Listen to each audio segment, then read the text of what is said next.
Good evening. This is Akashvani. I am Valsa Williams with the World News.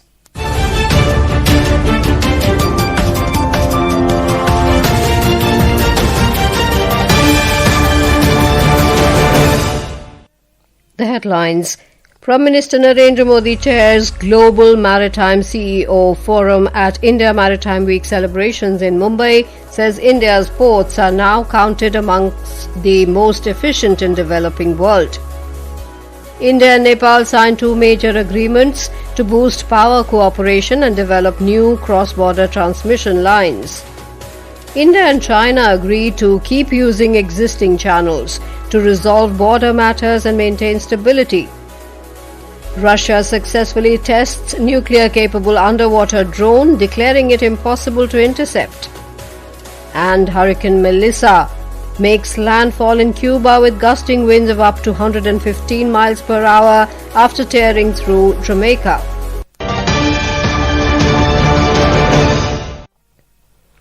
Prime Minister Narendra Modi addressed the Maritime Leaders Conclave and chaired the Global Maritime CEO Forum at the India Maritime Week 2025 in Mumbai today. On the occasion, the Prime Minister launched initiatives worth 2.2 lakh crore rupees in an effort to strengthen India's maritime and shipbuilding capabilities. Speaking on the occasion, Mr. Modi said maritime sector is driving India's growth. He said, over the last decade, the sector has transformed significantly, boosting trade and port infrastructure. The Prime Minister said today India's ports are now counted among the most efficient in the developing world. He said in many aspects they are performing even better than those in the developed world. Mr. Modi said the average vessel turnaround time has dropped from 96 hours to just 48 hours.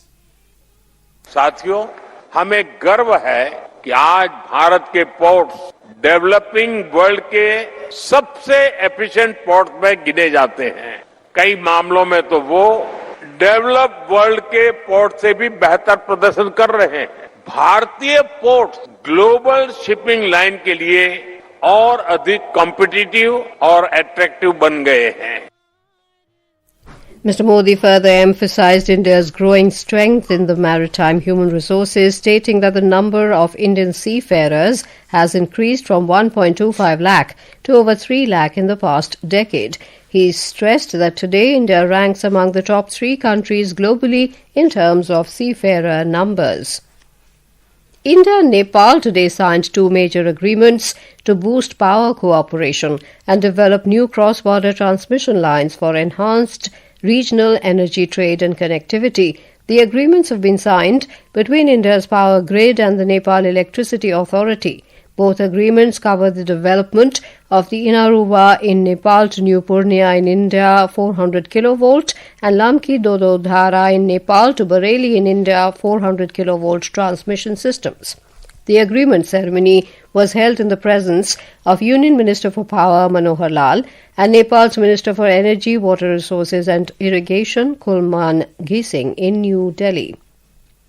India and China have agreed to continue using existing mechanisms to resolve any ground issues along the border to maintain stability. This decision was taken in the 23rd round of India-China Corps Commander level meeting, which was held at Chushul Moldo border meeting point on the 25th of this month.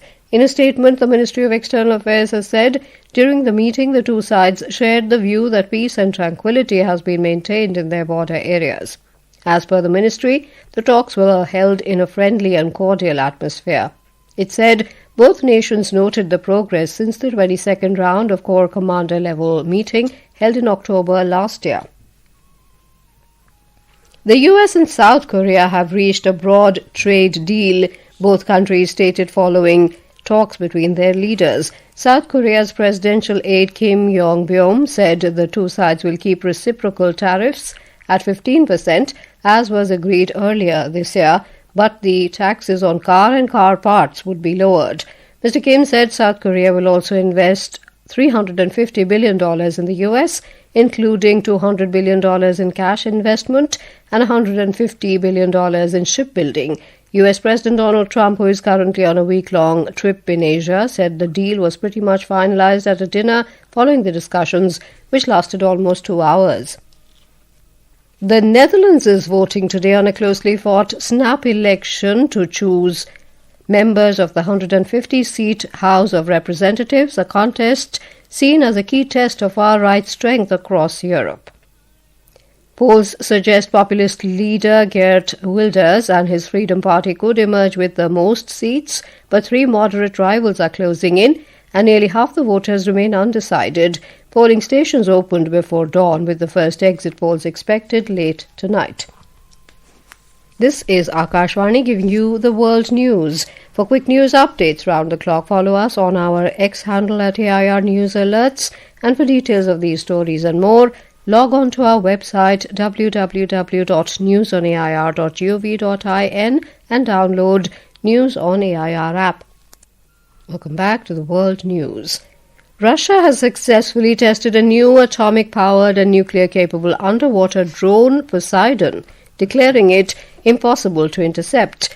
Russian President Vladimir Putin made the announcement just days after informing about a successful test of the Burevestnik nuclear-powered cruise missile, a move widely seen as a signal to Washington amid tensions over Ukraine. Speaking to soldiers wounded in Ukraine, President Putin said the Poseidon drone was tested while running on nuclear power for the first time yesterday, describing it as a huge success. He claimed Poseidon outperforms all existing systems in speed and depth.